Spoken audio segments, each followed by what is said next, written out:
has produced 187 new billionaires in the past 1 year. The 2023 M3M Hurun Global Rich List, released earlier today, shows that as many as 24 Indian cities and towns produced a record 187 billionaires in 2022.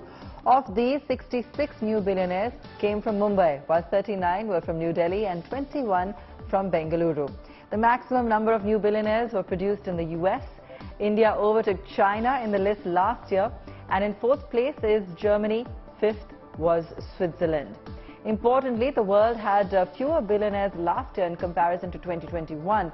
While the number dropped 8%, their total wealth declined 10%, reflecting the economic pain the world is currently undergoing. Over 1,078 to be precise, saw their wealth increase, while 2,479 saw their wealth decrease or stay the same. 445 dropped off the billionaires list. In India, Mukesh Ambani took on the mantle of the richest Indian from Gautam Adani, who witnessed a rapid erosion in his wealth. The Adani Group chairman lost $28 billion in wealth last year, an average fall of 3,000 crore rupees every week. To discuss these trends and more from the M3M Hurun Global Rich List, we're joined by Rahman Junaid, MD and Chief Researcher of Hurun India. Anas, thanks so much for joining us. Always great to see the list and some of the insights that it really throws up. I mean, first and foremost, share with us the positioning for India on the list. A whole lot of self-made billionaires, but maybe not top of the charts globally as it was in previous years. Hi, thank you. Thanks for the opportunity. I think this is the 12th edition of the M3M Hurun Global Rich List.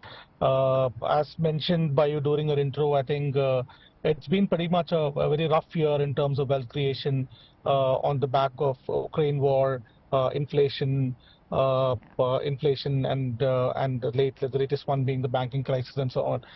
And of course, the dollar has appreciated almost 12% year on year, and that's had an effect on the value of dollar billionaires as well. So it's been a rough year in that context. But I think the whole purpose of the M3M Hurun Global Rich List is to look at how we've grown over the last 12 years. So when we put out the list in 2012, India had about 49 US dollar billionaires. And now that number has grown to almost 187, if I just take off the dropouts as well. And interestingly, the wealth creation, with the wealth creation magnitude also is going up. For instance, the number of billionaires with a net worth of more than 5 billion US plus, that has grown from about 13 10 years back to about 30 right now. That's almost three times. The number of super billionaires with a wealth of 10 billion plus has grown from about 4 in 10 years back to about 11 now. So overall, if you look at the story from a 10-12 year perspective, the wealth creation in India has been fantastic. But of course, this year has been a pretty much rough year. Cumulatively, India lost about 40 billionaires. We added about 16 new billionaires as well. So overall, it's been a bad year globally. But in a long-term perspective, I think it is looking definitely bright. Right. Let's talk about the billionaire that has been in the news, and that's Gautam Adani. He has, of course, seen an erosion in wealth, but he's not the only billionaire globally. Just put it into perspective for us, Anas. Just to give you a perspective, right? The top 4 tech billionaires from the US, which includes your Elon Musk or Jeff Bezos or Sergey Brin, Larry Page. If you just add the total wealth that they've lost, it's about 200 billion US. Now that is almost double the amount of all the wealth lost by the Indian billionaires in the M3M Hurun Global Rich List. So globally, the wealth erosion has been much higher, and so India has taken a hit. But just to give you these are the sort of numbers, right? So it is definitely a bit of a loss there, but then I think countries like US, China, they've had much bigger wealth depletion compared to that of India on a cumulative basis. And there was also an interesting statistics which showed which was more native-born billionaires versus billionaires that have migrated. Take us through that as well, because that's also a shift in the list as opposed to previous years. That's actually a very interesting stat in the sense that when you put out the list about 10 years back, almost 22% of the list were the NRIs. That means Indians who have migrated out from India and they've been creating their respective businesses there and so on. But now that number is shrunk down to almost 13%. So that's actually quite interesting.